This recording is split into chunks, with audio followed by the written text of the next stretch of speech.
It's 8:30, let's start. First of all, for everybody who's come, welcome. And also, for those of you who are still joining us, figuring it out, what I'm going to do now is I'm going to type in the chat box to all of you. And in this chat box is where you can key in your questions. So feel free to ask your questions at any point in time. We'll try our best to address every single question. What happens is I think some of you have also sent in your questions earlier, and we'll also try to get to that as well. Okay.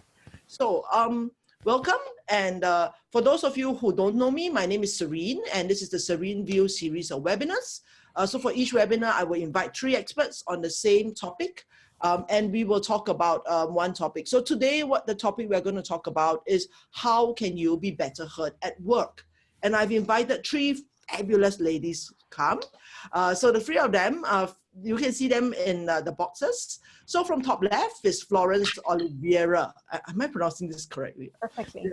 Perfectly. Oh, thank you. Yes. And so Florence is a coach. She is a corporate coach. She's a co-active coach, and she helps people to be able to find themselves and to find their voice. So the lower left-hand corner is Lavinia Thanapati. I'm getting it right. Yes. Okay, so Lavinia has been an advocate for diversity for many years. She also helps to train women speakers, and of course, she's a fabulous speaker herself. And on the lower right-hand corner is Yasmin Carter. Hi. Nearly all the names, yes. Okay, yes, hi. And she is, okay, so she calls herself a professional storyteller. And she is the podcast host at The Stale Story. And she has just returned from an Arctic expedition, which we're asking her about, yes. And so these are the 3 fabulous ladies. And today I'm going to ask them this question, which is, how can we be better heard at work? So who would like to start? Can I invite Lavinia to start? Oh, sure. Why not? So look, we've been seeing this all over. I think there's 2 parts to this. Women need to do a little bit more to be heard at work, and also workplaces need to change a little bit to help us be heard at work. So it's a combination of a systemic change and personal change, I think, that will help us out as we go forward. Women do a lot that is taught to us, that's ingrained in us over time. And so one of my initiatives that I work on is called Inspiring Girls, because I saw when I was working at the university, we need to get to girls much, much earlier if we want to get rid of some of these ingrained thinking. We need to help girls at a much earlier age. So at Inspiring Girls, we work with girls in primary 5, which in Singapore means they're about 10 years old. So we start at about 10, because we see by the time we get to university, it's just too late. Trying to get over the fear is much harder. It's not that you can't, it's harder. And then with the adult women that we train with the book, the Unleash Your Voice book, and with the masterclass and the training that we do, it's definitely a bigger leap. You have much more to lose. You have much more inhibitions. So part of it is us, and part of it is systemic in the workplace. So I think we have to address both if we want to see some change in the future. Okay, right. Florence, would you like to address? I think you have quite a lot of experience in the workplace. Yeah, so it's more from maybe a corporate side that I can bring more insight.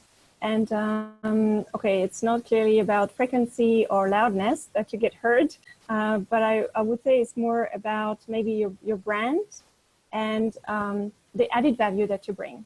So branding, I mean, you have different ways to address certain topics or to response to emails or to response in meetings.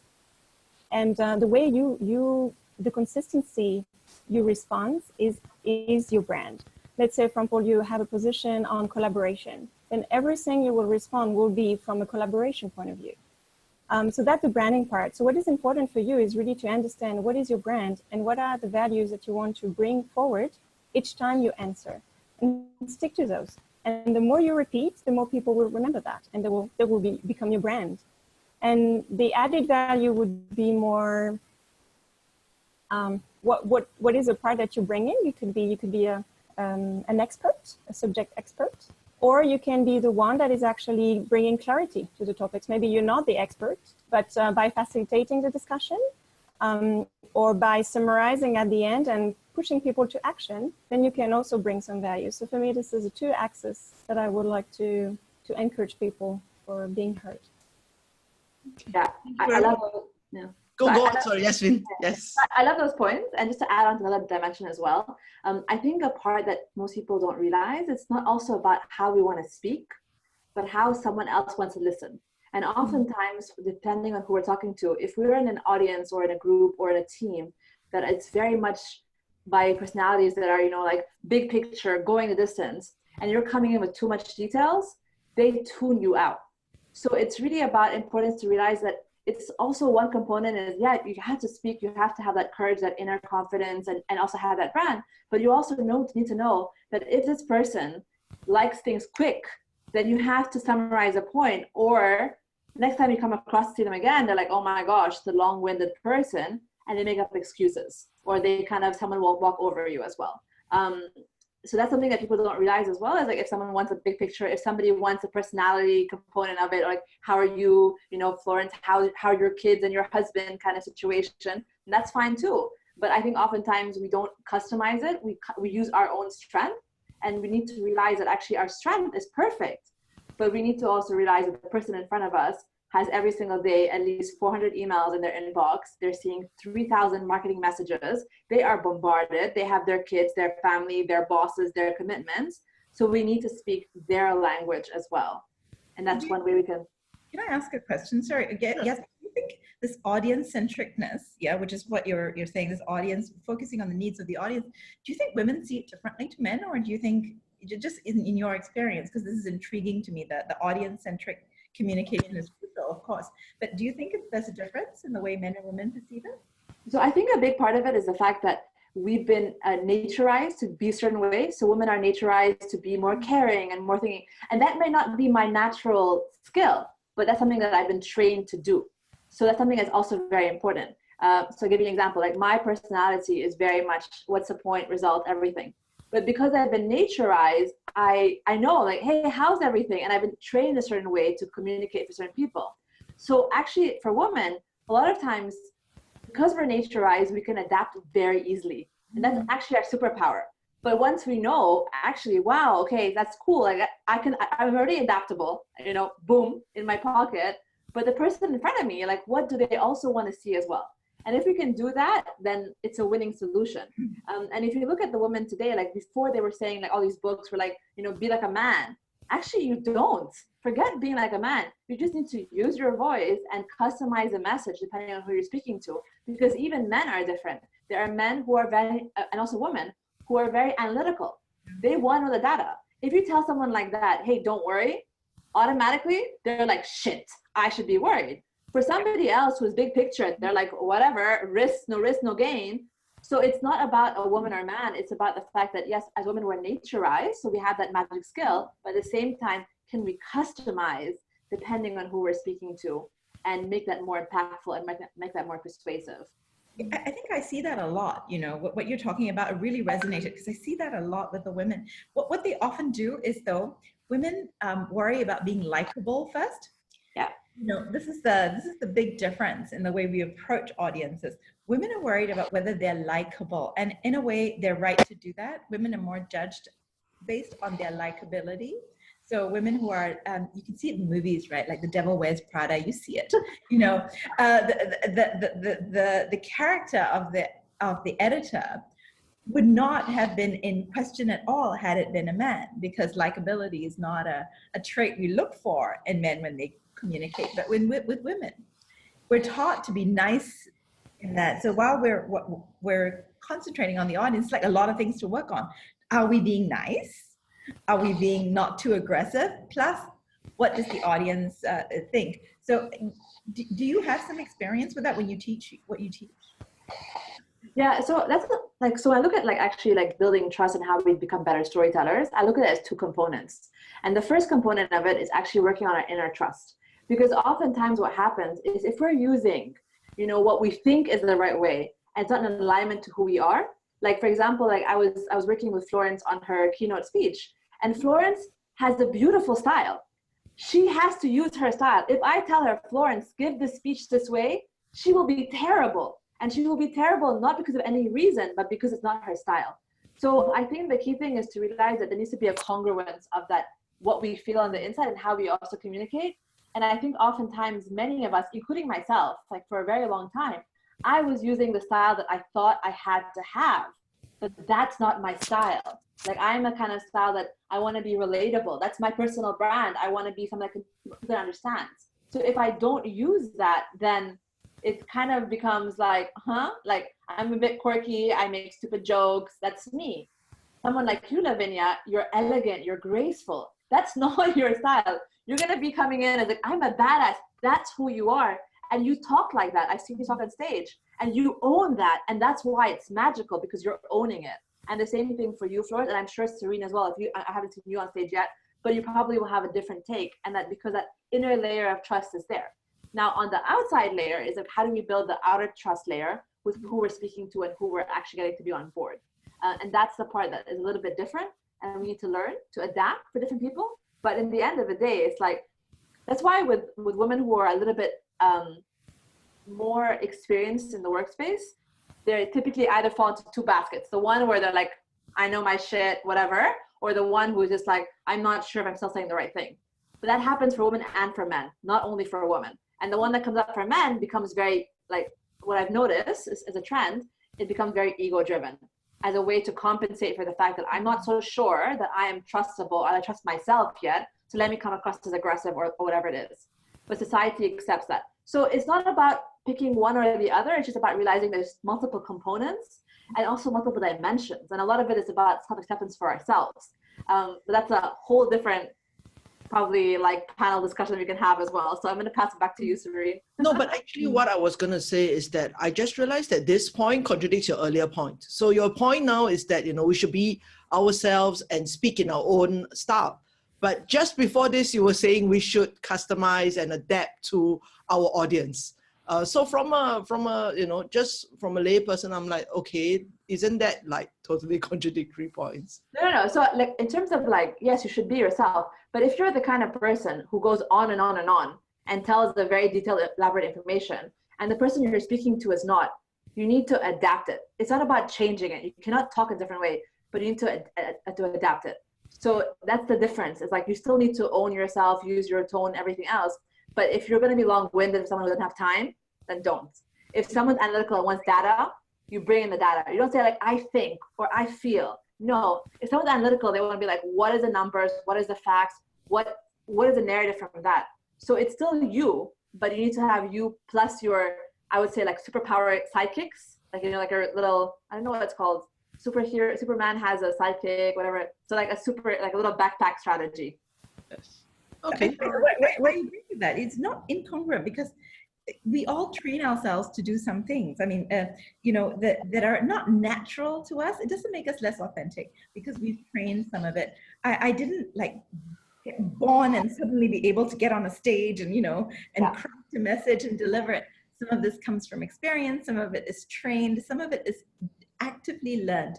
It doesn't make my message any less authentic. It doesn't change my passion for my subject. It just amplifies it. I am using tools and becoming more savvy as to what type of audience you're facing and customizing your message, honing your stories so that they really get to your audience quickly. These are not unauthentic things. These are tools that you use to convey your message more effectively. And women should cultivate these more. They shouldn't be worried that this becomes then fake for them. It isn't fake. This is just training yourself to be effective. And being effective is absolutely crucial for women, because if you want to get your ideas in the world, you can't just think of them in your head. This is going nowhere. This is just in your head. You keep thinking, well, I had that idea. Useless, utterly useless. If you didn't articulate it in a way that someone, what Yasmin was saying earlier, was willing to hear and ready to hear, then you did yourself an injustice, you did your idea an injustice, and you did your company an injustice if you worked in it, because your idea helped. And this is what one of the things. Sorry, go ahead. You want to say something, Florence? Yeah. No, I think that one of the things that I would say Lavinia and Yasmin are probably trying to convey is that we have our own style, but you still need to adapt. You still need to adapt to be relevant and to resonate with your audience. And I think one of the key things is to have this level of awareness of things which are not spoken. You know, sometimes you have this layer of what you can hear, what you can see, and there is one third level that we have, which is what you can feel. And sometimes you feel, you know, it's heavy, or sometimes you feel that the person is tuning out, right? So it's the ability to be able to adapt on the spot, and it's difficult because normally we just start and then we start to speak, but then just adapt a little bit. You don't have to change, but you still need to adapt and reconnect. And it's okay to reconnect. It's okay to disconnect and to reconnect as long as you reconnect at some point. But just now you was talking about where people come from, and I think we have quite a few questions about what happens if the person is already coming with their own bias, whether it be gender bias, dismissive of our points. So before we even speak, they already have that preconceptions. So what can we do basically to overcome that? Sorry, maybe Lavinia? Because you seem to me like you don't have such problems. No, sure. This is the thing is what Florence just said, being aware of what's being unsaid, what is being left unsaid in a room, being able to read a room, depending on what the situation is, what kind of bias you're dealing with. In some instances where you're for instance, the only female speaker in a big room, so you're addressing an audience, maybe you're the only female speaker for the day. The bias is a different kind of bias to say if you are in a boardroom, in a meeting in which you are pitching and maybe you're the younger female presenter of a new idea and you have stakeholders who are very ingrained in what they're thinking. This is how we do it. This is how it's done. Then you're dealing with two different types of bias and you're relying on your ability to adjust the way you communicate to deal with that. And I don't think what women do is enough strategic thinking before they go in.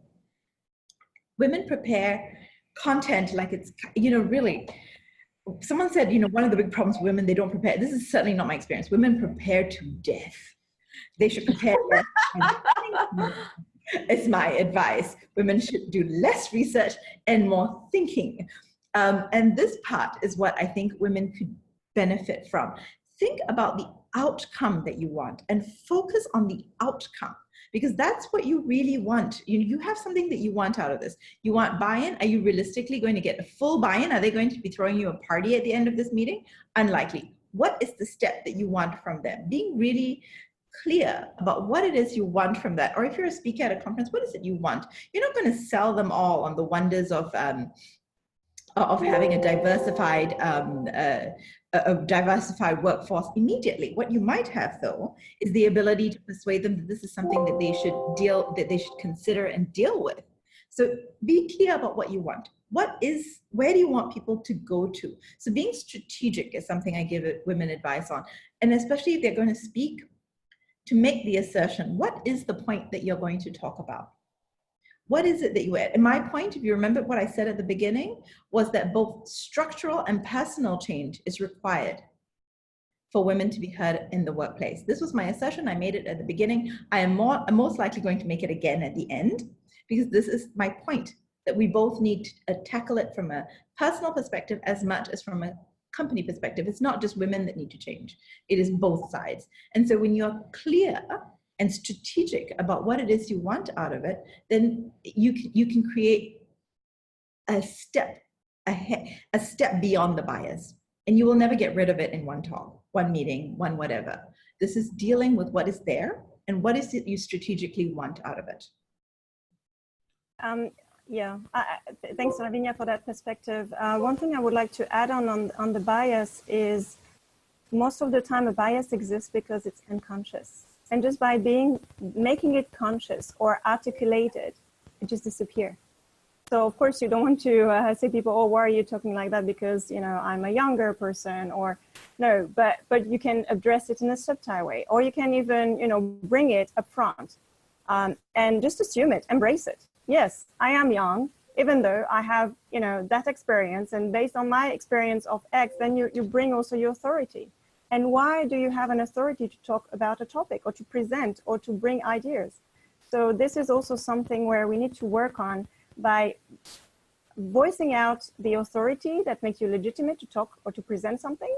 Mm-hmm. And that would kind of remove the bias that is unconscious, and people would just, yeah, tune in and listen to what you have to say. Anything you want to add, Yasmin? Yeah, so adding on to the bias, actually, you have to think about it like this. Whenever we have a point, one of the things that we're actually doing is selling our points.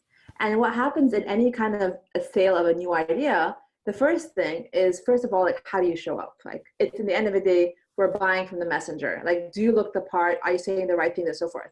But the next question people are having in their head is like, why should I trust you? Now, it's important to kind of be flagged out and just say it, like what Florence was saying, because if you're not saying it, if you're not articulating it, and you're not also counter their objections, you're having an objection.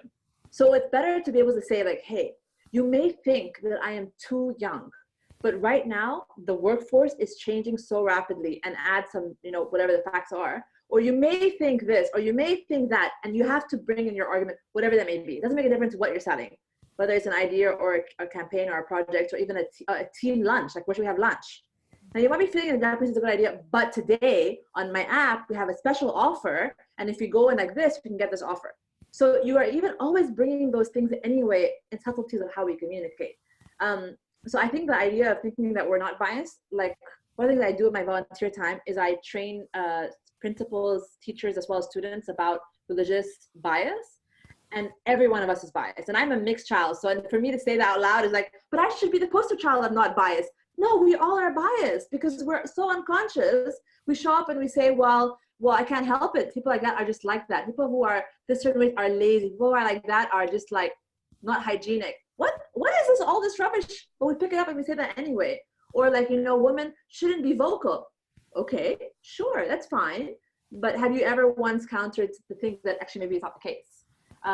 So I think it just depends on realizing that it's also up to us to sell our idea and why it's important. And that's why right now, a lot of companies have bought into the case of diversity. Diversity, not only in women, but all kinds of diversity. And the reason why is because business models today are changing all the time. Before, a business model would be around for 20 years. Today, we have a new model every single 3 years. So to survive, it's not about having an old white man's perspective that would have worked before, but it's about having on the table different perspectives. And the example I love for this is actually Ray Dalio. I'm not sure if you know about Ray Dalio, from the guy from Bridgewaters. Now he has the biggest investment firm ever, and he's got this great book called The Principles. And one thing that he learned is in his early career, when he thought he knew everything, he went and he bet his whole business on one deal, and the deal went flat. He fired everyone. And then he realized that he's coming in with a self-bias. So he got on his team people who are so different to come and discuss all investment opportunities. So this is a bit of a sidetrack, but the thing is, the point I'm trying to get here is the fact that we need to make sure that we're building the case for that, and not about, oh yeah, it's unfair. Tough luck, it's unfair. Life is unfair. So what? Yes. Okay. Thank you so much, ladies. Are there any questions from any of the attendees? I've just typed into the chat box, so if any of you want to ask any questions, please feel free to ask. I'm sure you've all attended their talks before, and they're usually on stage, and it's hard to ask them questions. But now you can ask them live questions, any questions that you want to ask about these topics. Any questions? Okay, so if not, I actually do have a question, which is, how about if the behaviors or if the speech becomes a little bit more aggressive? So when we are walking into the territory of sort of bullying or even, harassment, discrimination here, I'm not sure if, any of you have advice for people who may be facing such an issue. I have personally walked away from discussions just because it was just based on emotions. And again, clearly saying, I think we're getting too emotional here, and emotions are good, but we're not having a constructive discussion. So maybe it's better to pose it, and then to take it, or to have a break, or we should not be afraid of that.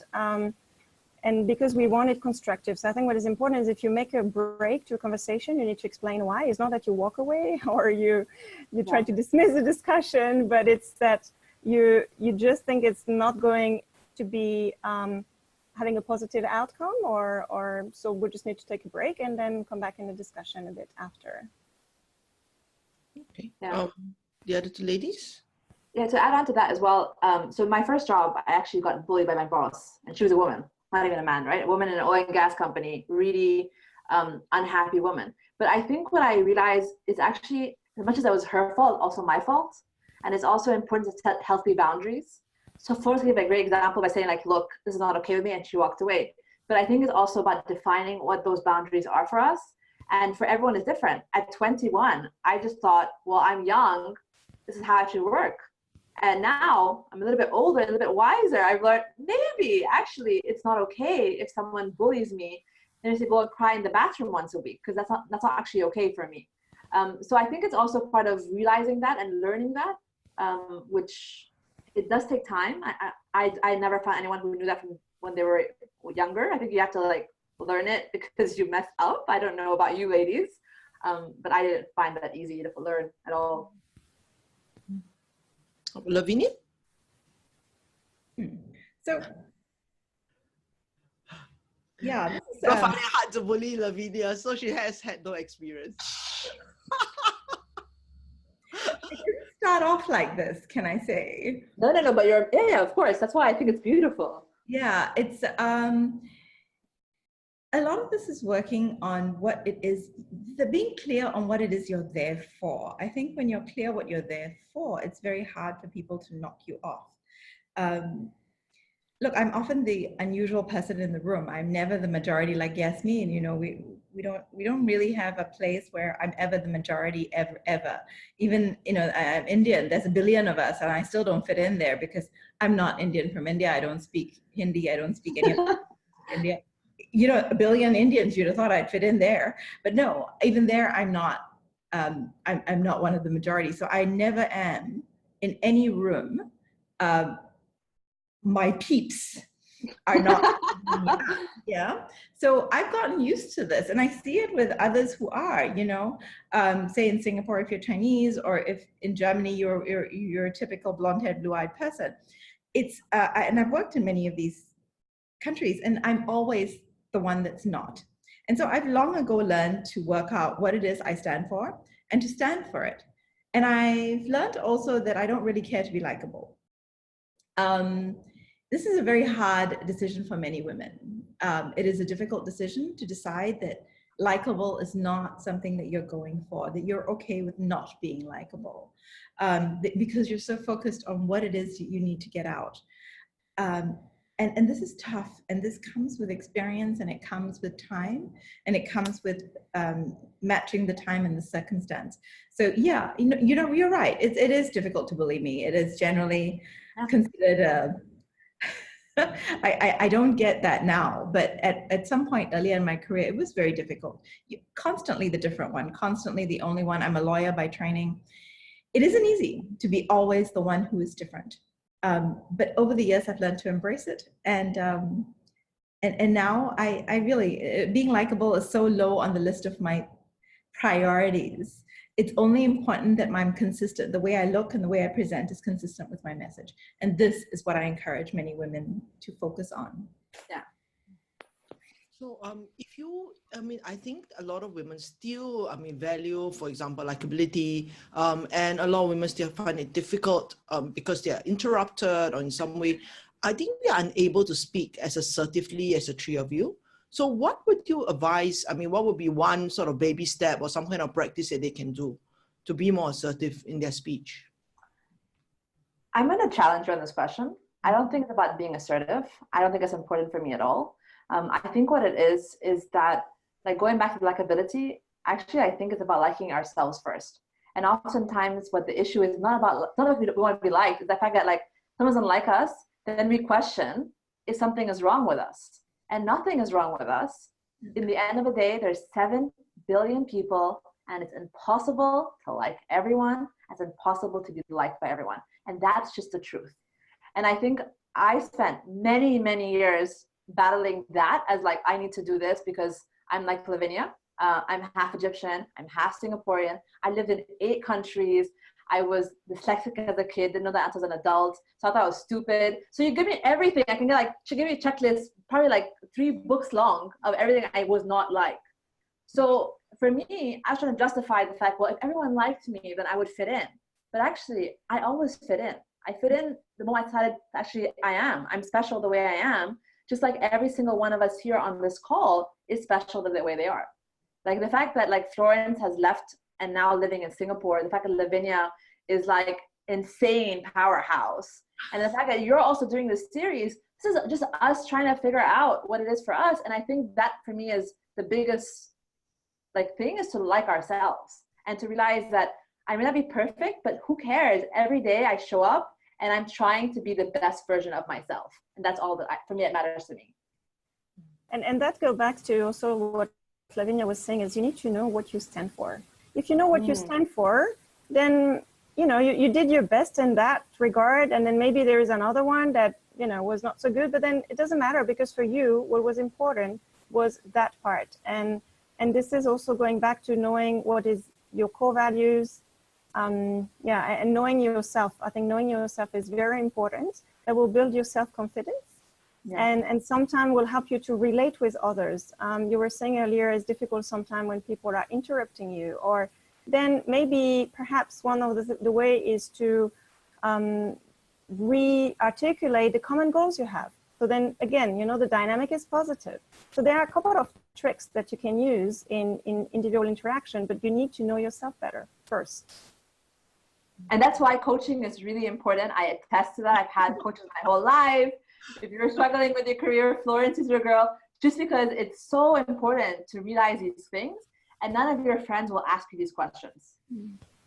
Can I add on to, in addition to coaching, one of the beneficial things is to have a tribe of women that you trust, both at work and in a wider network.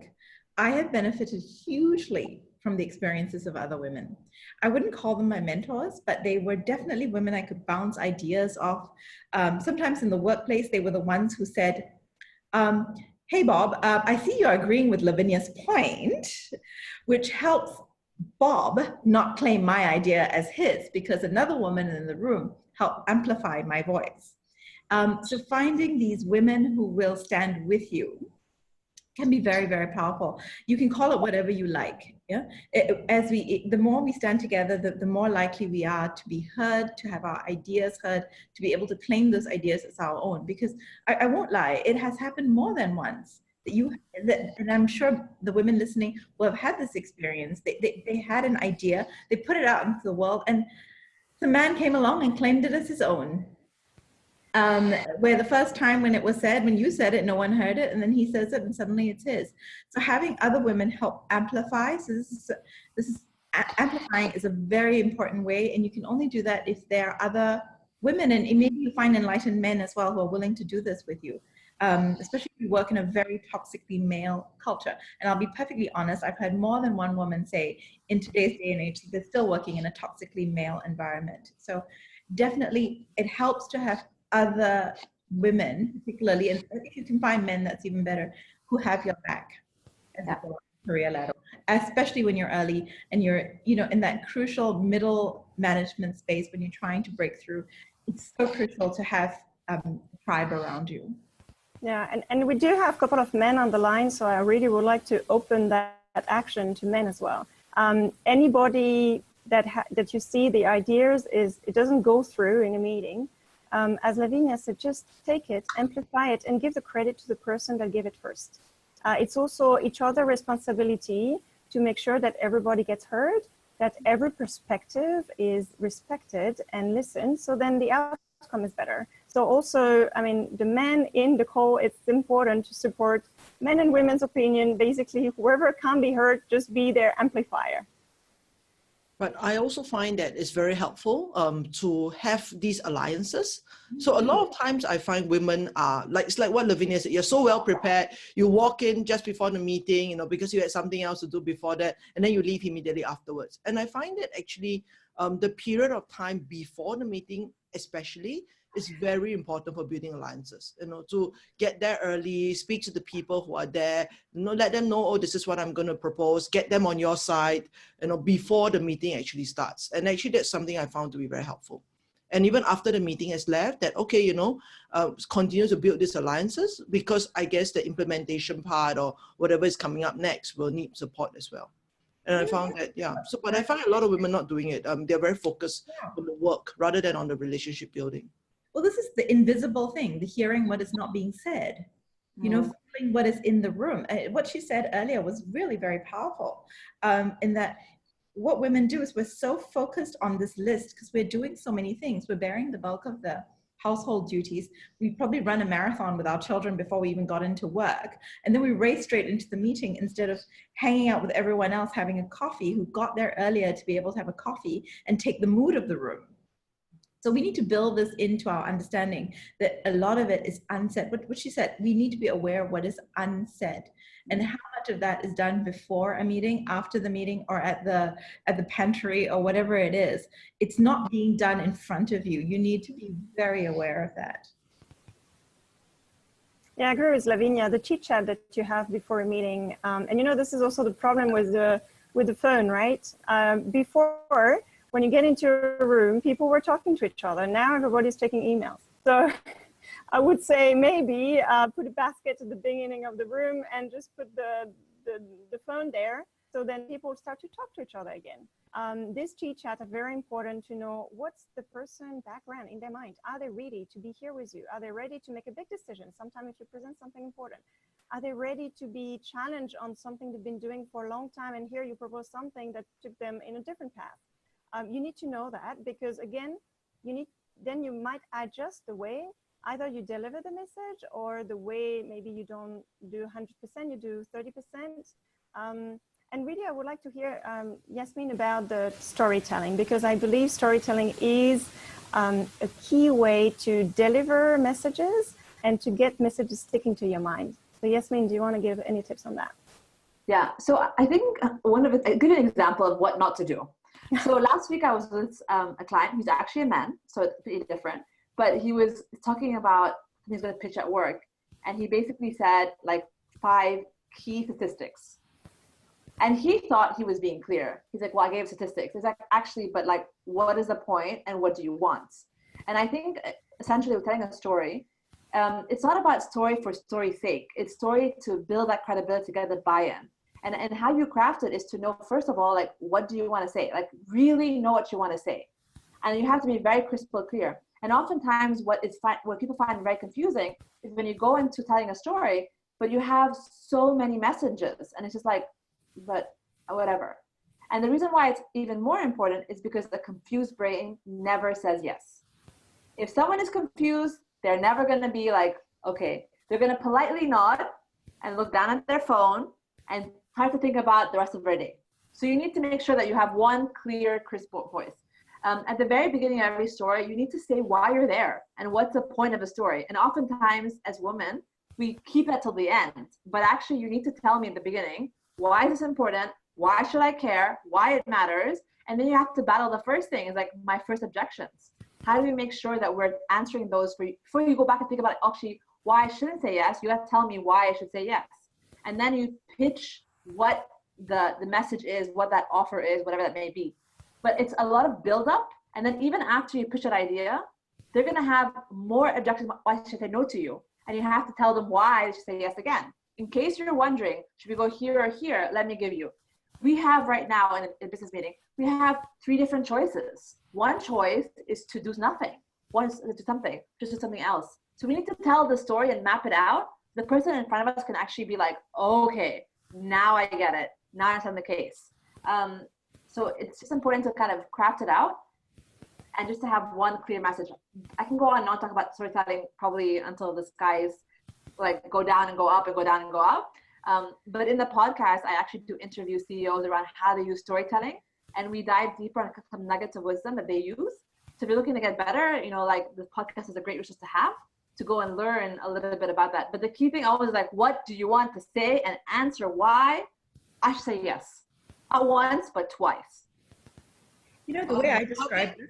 No, I was going to say, Javier was going to ask, I hope I'm pronouncing his name correctly. He asked whether this storytelling would be different depending on the geographical location of the person. I'm presuming both the speaker and then the listener, and the type of conversation you want. Yeah, definitely. Because it's all about knowing your audience, and your audience will have a very different perspective. When we actually, back to the Florent example, when we were doing the workshop, we had one woman, she's from France, and she's like, what about for me? I was like, well, you're French, and if you're speaking to a French audience, speak the way you speak. But if you're speaking to an Asian audience, you can't be that confronting. People don't like it. They turn off. They're like, okay, and then they zone you out. So whatever culture you're going to, there's actually a great book. I'll send you a link. It's about like cultural something. I have it. I go through it. I scan through the key culture I'm looking to talk to, and I adjust it for that. Because sometimes, we will go ahead and do something. So for example, what I found in certain countries in Southeast Asia, they will always assume the curse of knowledge. I know, so therefore you know. But oftentimes you do that in a conversation and a story, the person gets turned off. They're like, no, you can't tell me what to do. So every culture is different. So every culture, we need to be able to adjust and adapt. And I'll share the name of the book. I have it actually on my phone. That's how much I read it. It's ridiculous because it's so good to adjust your story depending on who you're speaking to. Yeah, there is also, I think one of the questions is also the position. So it's about what will relate to the person. Yeah, what the person will kind of understand or have been there. So of course you need to make a guess, right?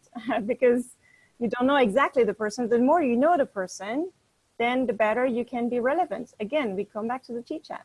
Yeah, the T-chat or knowing the audience, coming before, or even if you're in a meeting, you can ask the person, the organizer, you can ask who's gonna be in the meeting. And if you don't know them, then ask them to give you a kind of brief. What is this type of person? Is it more a number person or is it more a story person? Yeah, because then you will adapt it. And also when you don't know, then you need to have kind of a breadth of techniques. You need to have some numbers, you need to have some stories, you need to have some pictures, because then wherever they relate to, at some point they will relate. And I totally agree with Yasmin that you need to have one message. And often women have tons of message that we repeat hundreds of times because we're not sure it went through. Well, the thing is, if you have 100 messages, it didn't go through anyway. So you need to pick one and speak 100 of times and then just keep repeating.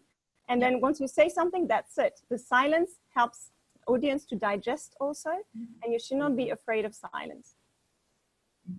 I think just now, Lavinia, you were going to make a point and I interrupted you. No, it's fine. I was going to say, one of the ways I describe this is stories are about connection. They're not there just for entertainment. They do help people create these connections, but only if you provide not just knowledge, but a bit of insight that goes with the story. So stories without insight, where it's knowledge that you're transmitting with the story, they don't resonate. They can as quickly disconnect with your audience as they can connect. So one of the things I often do when I'm teaching a very early class in public speaking, how I describe it is I usually bring in a Lego model, which I probably have one around here somewhere, but I bring in a Lego model. I say, well, Lego sells these in parts. Yeah, what you get in a box is a series of parts. And then Lego gives you a little booklet. This is how you're going to build this particular model. So someone has come up with a model, which is essentially your idea. You have an idea, you've formed it in your head, you have put all these bricks together. So during your talk, what you're trying to do is first give your audience all the bricks that they're going to need. And then with your words and with your story, you're going to give them that little guidebook, which is going to tell them how they're going to put the same model together in their brain. So they have an aha moment, they did it. They created the model from what you've explained in their own brain. And then when someone in the audience gets that, aha, I see and I saw because I was clever enough to build it in my own brain, this is when you really have connection, because you've had an idea in your head and you've helped someone in the audience to build that idea up bit by bit because you've given them all the pieces they need to recreate that idea in their head. So this is essentially what you're doing, and stories are just a means to doing that. But you can only use it if you're creating connections and not disconnecting because you've misread the culture of the audience. Yes, speaking of culture, I think Yasmin has sent out the the book title in the chat. So for those of you who would like it, it's called When Cultures Collide, Leading Across Cultures. Yes. Okay, Yeah, so and the book is the book is so awesome because it actually has for each country in the world how to build trust and how to communicate and what to avoid. Like it's like a cheat code. oh wow, okay. Country, like 4 pages all around that. So you don't have to read the whole book. I haven't read the whole book, but I always, when I go somewhere, I'm like, oh, okay, I got it. I have enough information to work off of. Okay. Yes. That sounds fantastic, like a cheat code. Okay. I'm curious to see what they say about French. I sent it to you on WhatsApp, by the way, Florence. You can read all about it. Yes. Well, any other questions from the attendees? Okay.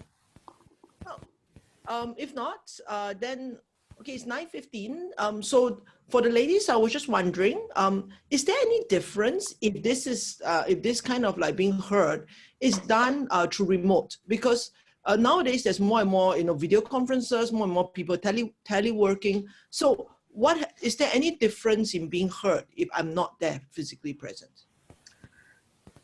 So the internet, the wonderful internet. The internet has so much information, and the internet has been actually worse for communication being heard because people have a short attention span, they're nasty, it's noisy.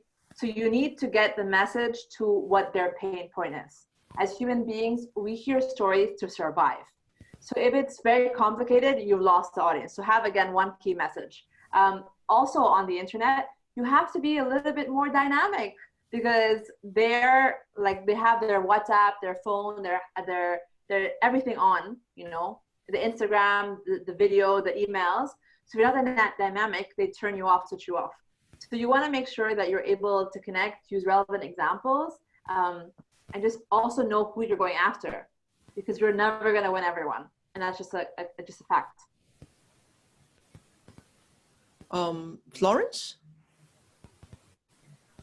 I agree with Yasmin about the crispiness of the message and being short. Talking about virtual discussion or phone discussion. So usually we use the video call, but sometimes when you try to remove the video and just focus on the call, that's where you're able to sense I would say the third level of the room, of the relationship, that you're able to sense if there is a silence, you're able to sense if the speed of the voice. So basically your senses are different because you remove the view, so then you would focus more on what you hear. And therefore you're able to sense something in different ways. So I would say for anybody engaging virtually, video is great, and it must be, because then you connect and you see, and also with facial expression, you can understand things. But sometimes not having, and just having the phone is back to basics, and it's a different type of engagement. So this is more in the discussion mode, so different to the information that Yasmin was sharing. For me, it's very one way. I find when we're on this, you don't get to read the room, and I think that's a very big part of how you communicate, is being able to read the room and to be able to read what's happening. I can only, for instance, in this call, I can only see how Serene, Florence, and Yasmin are reacting to me. And I can't read what's happening with the rest of the audience, nor can I see them. I can't make any judgment as to their age, their gender, any of those normal things that my visual clues would give me. I can't see it. And so for that, it's very one way for me. I still like in person, which is why I still think in-person meetings and conferences will never go away, because there is this possibility to interact. And I think as people, we need that. I certainly need it. And it changes the way I communicate when I'm able to have that two-way, where I'm absorbing some of the energy of the room as well. So I think it's fantastic that we can reach so many more people, that all of this is possible. I still think that's an important place. But I mean, to being heard at work, I think it's more and more women are taking on these, telecommuting work, or even, where they are more or less physically isolated. So a lot of what we had earlier talked about, building alliances, having a tribe of women, even reading the room, I realized would not be possible for a woman who is teleworking. So is there any thing that, you know, she can do to overcome some of these disadvantages? Well, I agree with Lavinia on that point. There needs to be an effort at some point to connect with the people. So even if she's not in the, I mean, someone who is remote working, maybe 2-3 weeks per month, there must be a couple of days in the office to drink coffee, and then don't do any meetings. Just go there, talk to people, and get to know them. So then that's where you're going to leverage the relationship when you are remote. But I agree, knowing the person, having the chit chat is something that is important to build alliances. Well, you know, I've had remote teams, and one of the things we do often is I schedule just a call. It's a call just to talk, you know, and it has no agenda. It's usually short, 5-10 minutes.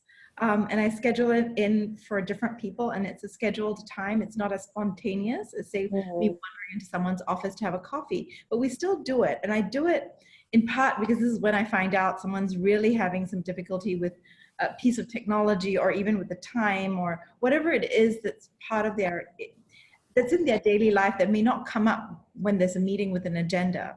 Yeah. You know, it's really important to have some time with people, even if you have to schedule in phone calls, or you have to schedule in a video call. Technology is there. We just need to maybe take away, and I think it's important to take away the agenda, to have calls with no agenda. I'm calling to check in. And I think it's important for leaders to do that, to check in with their teams, even when they're working remotely. Anything you want to add, Yasmin? I think they've covered it all. All right.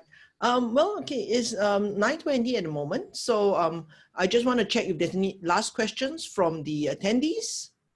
If you have any questions, just please type it in. Yes. Oh, yes. Okay. So Javier has a question. So he says he feels it's important for that for visual people to have props or to have other methods. So what do you use in your daily situations? I think it's important to realize that Steve Jobs was doing a lot of product pitches. So the product pitches are actually different than a different kind of meeting. So you need to know in terms of where you're going into. Product demos, yeah, you need to have the objects to kind of showcase. But if you're not doing that, like for example, like Florence works in the oil and gas sector, you're not going to go in with a bunch of refinery products or oil into a meeting. It doesn't work that way. So I think it's just about like realizing where and when. There, like for example, Lavinia shared the example with the Lego. It's a beautiful example for where she's explaining something, but you shouldn't just add it there just to add it there. Like it needs to be making sure that you're using it for the right audience and for the right purpose. Images, I would say images. And I like to have an image which is not direct to the point I'm trying to convey, right? So, you know, something like you see the connection, but just is different. So then it triggers people thoughts, and most of the time they remember it. So images are just great, and not like tons of images. One image on the slide, no text. That's a challenge. Yeah, I'm with the ladies. I mean, the PowerPoint with a ton of text is certainly not my style, and I almost never use it. I used to, because you know, I remember a time when it was absolutely crucial, because that's how we updated the board. You know, we had to go in with one slide with everything you wanted to say on one slide. But it's very ineffective, except to transfer information, which honestly I could have printed out. It would have been much more effective to use an image, which is what I use today. Now that I get to decide myself how I'm going to present, I would definitely choose an image over text. And I have often carried Lego to talks, specifically because I found it quite helpful to help people understand what it is they're doing with their words. They're creating an idea from their head into someone else's head. And I found it so effective that I use it over and over again, but not always. Depends on the audience. So I think for the rest of the attendees who are wondering where the Steve Jobs reference came out of, basically Javier also said that he really likes Steve Jobs and the visual aids that he uses in his presentations. Yeah, so that's why Yasmin was referring to Steve Jobs. Yes. So a bit of a context with Steve Jobs as well is if you look at his history, when he got thrown out of Apple, he ended up working actually in the movie industry. And he started doing a lot of animation stuff. So he started to learn from that industry the power of storytelling. And which is why when he went back to Apple, he just took things together. And which is why like Steve Jobs is really powerful, because he takes things that are not often connected and he makes that connection. And like Lavinia mentioned earlier on, it's all about making those connections. And people are always they're interested in your unique perspective. And if you're not doing that enough, then you're not worthwhile to be heard, to be honest. Maybe it's just horrible, but the key thing is that we all have our different backgrounds, our different situations, our different experiences. So we already have a perspective, but don't feel afraid to share it. That's the part that people are going to remember you for. Yeah, absolutely. Yes, so we have about 5 minutes. Any last questions from any of the attendees? Okay, so if not, then ladies, would you like to say one last thing? What would you like to leave us with? Pearls of wisdom. Look, I think women should be to feel confident in yourself. Your ideas are worth the airtime. Your ideas are worth putting out into the world. Being able to articulate your ideas is absolutely a crucial skill, not just for you, for yourself, but for your companies and also for the world. You have ideas that can change things. So feel confident in them and put them out. Think about the best way you can to put them out into the world. Be aware of how people are hearing you and seeing you, and go ahead and do it. There's no reason to feel that your idea is worth less than anyone else's. The other two ladies, Yasmin or Florence? For me, it's like, it boils down to you matter. Like every single one of us matters. And I think that sometimes people forget that, you know, everybody is here on this earth and we all have a role to play, some really big and some small, but they all matter.